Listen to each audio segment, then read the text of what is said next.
Selamat pagi para siswa-siswi kelas 7 yang saya banggakan. Selamat berjumpa kembali dan salam sehat selalu. Pada pagi hari ini kita akan membicarakan fisika yang berhubungan dengan perpindahan kalor ya, perpindahan kalor. Kalau dari buku kita itu dari halaman 184 sampai halaman 194. Oke, perpindahan kalor ada 3 macam, yaitu konduksi, konveksi, dan radiasi. Konduksi itu apa? Konduksi itu adalah perpindahan kalor tanpa disertai perpindahan partikel-partikelnya. Ya, jadi ingat baik, di buku juga ada, tinggal dibaca. Perpindahan kalor tanpa adanya perpindahan partikel-partikelnya. Contoh, misalnya besi atau sendok teh. Kita aduk-aduk teh yang panas sekali, nanti di tangan kita itu terasa panas dari sendok itu. Kita tidak melihat bahwa ada partikel-partikel dari besi sendok itu yang berpindah mengalir ke jari kita, kan tidak ada. Tapi yang terjadi adalah ada, kita rasakan panas. Ya, berarti itu adalah perpindahan kalor tanpa disertai perpindahan partikel. Itu artinya partikelnya bergerak dengan cepat di dalamnya. Jadi saling bergeseran di antara mereka itu. Dan itu menghasilkan panas. Akhirnya timbul sampai ke tangan kita. Itu contoh, itu benda padat ya, kebanyakan benda padat, besi dan sebagainya itu. Lalu perpindahan yang kedua adalah konveksi. Konveksi itu adalah perpindahan kalor yang disertai dengan perpindahan partikelnya. Jadi partikelnya berpindah. Yang sudah dapat panas dia pergi ke tempat lain. Biasanya kalau dari bawah berarti dia mengalir ke atas. Ya, begitu. Lalu kemudian ya contohnya apa? Ini kebanyakan, bukan kebanyakan, memang di udara dan juga di air ya, zat cair. Perpindahan kalor secara konveksi. Itu. Ya, kalau kita rebus air misalnya, kita lihat kalau Anda kata itu apa pancinya dari yang transparan, kita akan lihat itu butir-butir air akan naik ke atas. Akan naik, mengalir. Mengalir. Yang di tengah mengalir ke atas, terus yang pinggir turun ke bawah. Nah, kenapa terjadi sedemikian? Karena yang kena panas biasanya memuai. Memuai berarti volumenya makin besar. Kalau volume makin besar, maka dia massa jenisnya makin kecil. Rho makin kecil massa jenis. Kenapa? Rho sama dengan M per V. Massa tetap. V-nya makin besar, berarti Rho-nya makin kecil. Karena Rho kecil, maka dia melayang naik ke atas. Sedangkan yang Rho-nya besar turun. Nah, itu juga penjelasan berhubungan dengan apa yang terjadi, seperti ada angin darat dan angin laut ya. Angin darat itu angin yang bertiup dari darat ke laut. Angin laut adalah angin yang bertiup dari laut ke darat. Kenapa terjadi demikian? Nah, ini karena terjadi itu tadi ada perpindahan kalor tadi. Ya, kalor secara konveksi. Nah, angin darat misalnya ya, angin darat atau angin laut dulu ya, yang siang hari. Angin laut itu berhembus di siang hari dari laut menuju ke darat ya, dari laut menuju ke darat. Nah, mengapa dia berpindah ke darat? Nah, di darat, yang terbaik di darat itu butir-butir udara di atas daratan itu kena panas, dan juga benda padat kan, tanah kan benda padat, dia mendapat sinar matahari panas lebih cepat, dia resapi panas ya, resapi kalor, sehingga kalornya naik, panasnya naik, mempengaruhi udara di atasnya. Udara itu ikut panas. Panas berarti memuai ya. Memuai berarti volumenya besar. Kalau volumenya besar, berarti Rho-nya kecil. Rho-nya kecil, maka udara di atas daratan naik ke atas. Kosong lah di daratan ini, kosong. Nah, udara yang ada di laut melihat, aduh di daratan sana ada kosong, kita lari rame-rame menuju ke daratan. Itu mereka lari semua. Karena di laut sana penyerapan kalor waktu siang, kan kalor jenis laut kan lebih besar air tuh. Kan 4.200. Sedangkan kalau daratan mungkin sekitar 700 atau berapa gitu. Masih lebih kecil. Sehingga gampang panasnya. Kalau sana lama. Ya dia lama. Lama panas tapi lama juga hilang. Itu di laut ya. Jadi mereka semua lari ke darat. Ya, ini terjadi angin darat. Nah, sekarang kalau malam hari terjadi angin laut. Kenapa? Di daratan kalau sudah tidak ada matahari, sudah tidak ada panas lagi, dia cepat hilang kalornya. Kalor cepat hilang kan? Nah, kalau cepat hilang berarti dia apa? Rho-nya kan lebih besar, rho-nya besar. Kalau hilang berarti dingin. Dingin berarti volumenya kecil. Volumenya kecil berarti rho-nya besar. Ini baik berbanding terbalik ya. Rho dan volume itu berbanding terbalik. Karena rho M per V ya, ingat baik itu. Terus yang di laut kan kalau malam hari kan dia panas dari laut itu hilang kan pelan-pelan tuh, perlahan-lahan hilangnya. Ya, karena dia tadi menyerap juga panas lambat sekali, sekarang juga mau melepas kalor juga lambat sekali juga, ya. Maka panaslah di sana, masih ada panas ini. Sehingga udara yang di atas lautan volumenya mengembang. Ya, memuai dia. Maka rho-nya menjadi kecil. Kalau kecil dia melayang ke atas, naik. Nah, diisi oleh udara-udara yang dari daratan menuju laut. Rame-rame mereka berlari ke laut. Itulah ceritanya tentang angin darat dan angin laut. Oke. Sekarang yang berikut adalah perpindahan kalor secara radiasi. Perpindahan kalor secara radiasi ini terjadi pada matahari menuju ke bumi, ya. Cahaya matahari menuju ke bumi, panasnya matahari menuju ke bumi, itu radiasi. Loncat saja begitu tanpa zat perantara. Tanpa zat perantara yang baik ya. Jadi kalor yang berpindah tanpa zat perantara adalah radiasi.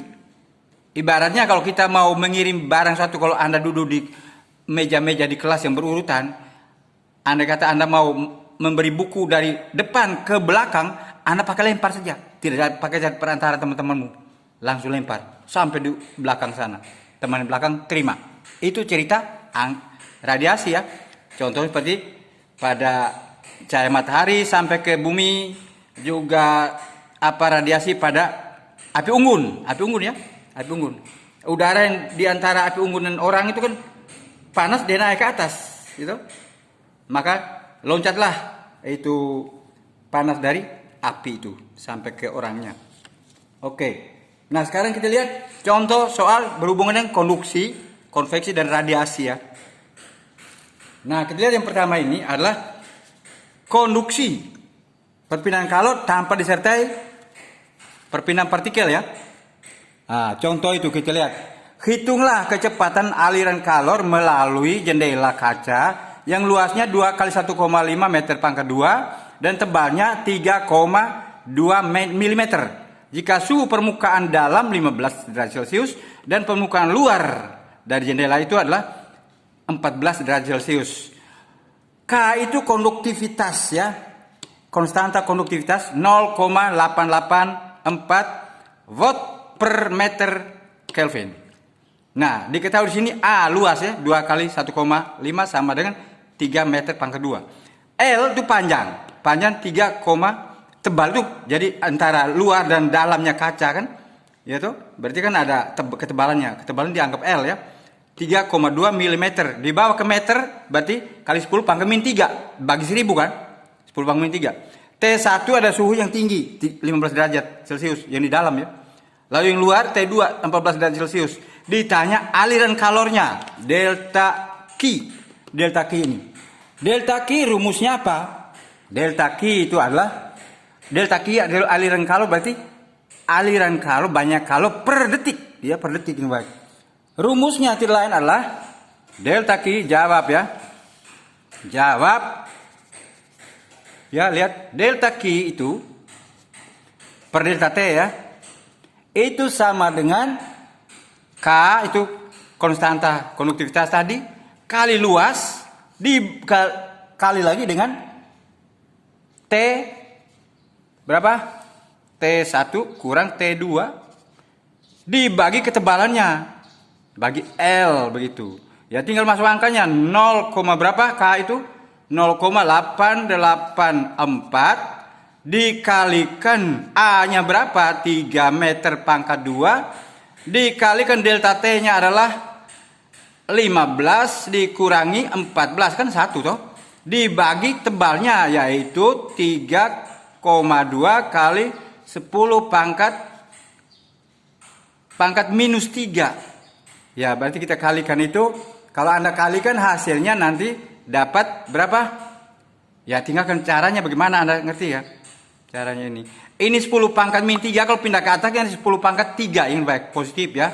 Itu sudah tahu. Berarti kalau kali 0,883 berarti 884 berarti 884 kali 3 atau ini kan 1. Berarti dapat hasil terakhirnya adalah 828,75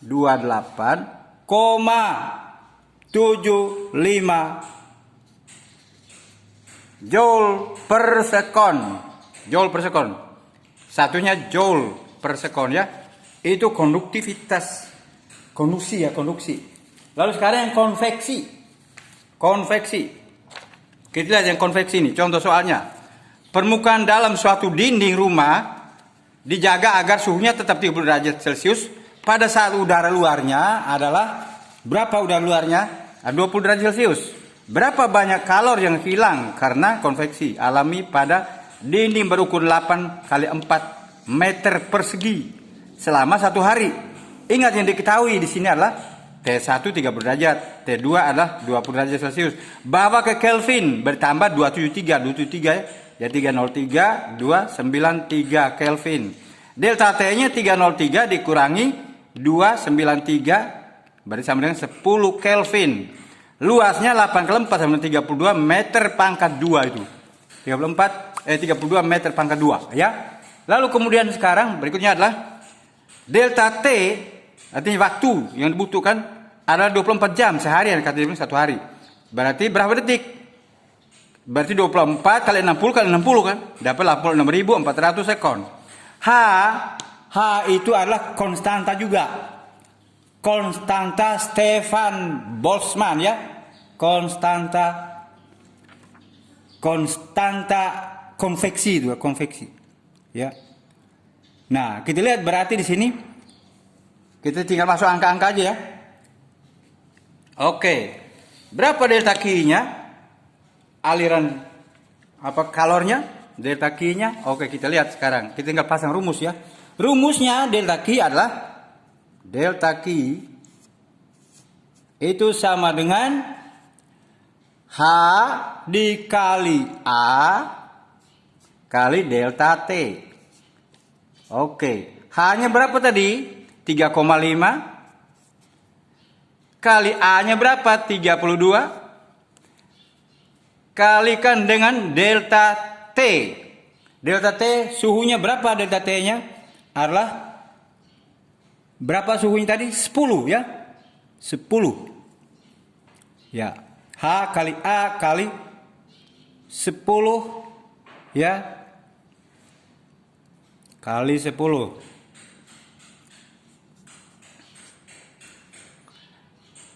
H-nya berapa? H-nya 3,5. Lalu kali dengan waktu. Delta T ini lalu kali waktu delta T kecil ya. T kecil begini. Yaitu rumusnya. Dikali 10 dikali berapa? 86.400. Ya, 86.400. Itu hasil akhirnya menjadi 9,68 kali 10 pangkat 7 Joule. Ya, Joule. Ini kalau di angka bukan angka baku kan hilang 2 nol kan? Berarti 968 nolnya 5. Begitu. 968 dengan nolnya 5. Hilang 2 nol Joule. Itu aliran kalornya. Sudah. Lalu kemudian yang berikut lagi, yang ketiga adalah konduksi, konveksi, dan radiasi. Radiasi. Sekarang kita lihat soal yang berhubungan dengan radiasi. Benda hitam sempurna, suhu 27 derajat Celcius. Benda hitam sempurna ya. Suhu 27 derajat Celcius.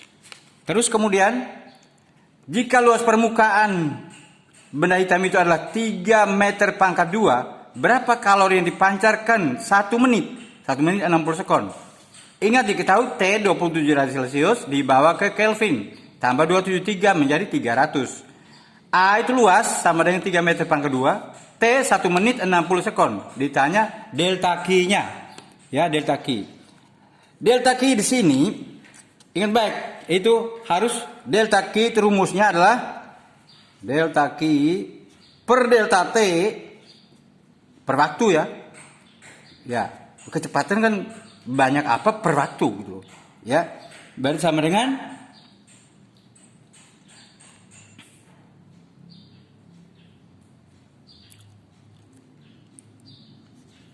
emisivitas ya kali tau,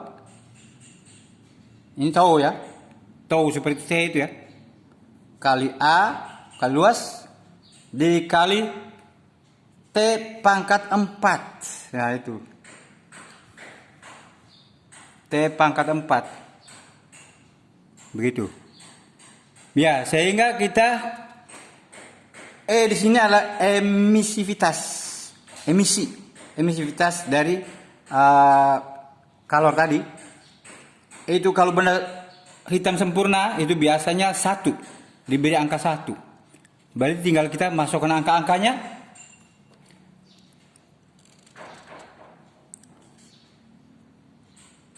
Sendiri itu ya, yang ini nih, itu sama dengan ya tau dikali dengan T pangkat 4. T pangkat 4. Sehingga kalau kita tulis sama dengan tau sendiri ada 5,67 kali 10 pangkat min 8. Ini angka Stefan Boltzmann ya, Stefan Boltzmann. Kali 300 dipangkatin 4. Ya, T pangkat 4 ini. Ya, begitu. Hasilnya sama dengan 459,27 watt per meter pangkat 2. Per meter pangkat 2. Itu. Ya. Ini emisivitasnya. Lalu kalau begitu delta Q-nya, delta Q itu berarti sama dengan emisivitas ini dikali A delta T. Emisivitas dikali A kali delta T. Kali A kali delta T ya. Kali A kali delta T waktu itu. Ini waktu. T ini adalah suhu, T besar ya. Tadi 459,27 dikali A-nya tadi berapa? Luasnya 3 dikalikan lagi waktunya berapa? 60 sekon. Ya, 60. Hasilnya itu sama dengan, tunggu sebentar, ganti kertas. Hasilnya sama dengan yang terakhir adalah, kalau Anda kalikan dengan sebenar-benarnya, maka dapat 668,6 joule ya. Joule ya. Itu adalah kalori yang terpancar.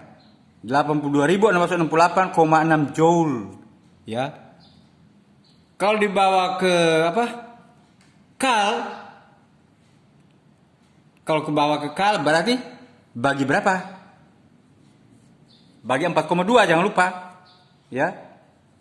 Bagi 4,2 berarti dapat 19.745,06 kal. Kalau dibawa lagi ke kilokalori dapat 20 kakal. Kilokalori ya. Ya, dibulatkan ini. Dibulatkan ke atas kan 19.745. Oke, ya 19.745. Ini 82.698 dibagi 4,2 ya dapat segini nih. Lalu kemudian ini ya dibulatkan ya, bagi kal ke kakal bagi 1000 ya, bagi 1000 ya 19 lebih 19,745 ya dibulatkan jadi 20 kakal itu hasil akhirnya ya. Oke, itu saja pembicaraan kita hari ini yang berhubungan dengan perpindahan kalor ya. Perpindahan kalor. Nanti Bapak Guru kirim juga tugas untuk dikerjakan 3 soal seperti ini. Oke, sekian dan terima kasih perhatiannya. Tuhan berserta kita, sukses selalu dan sehat.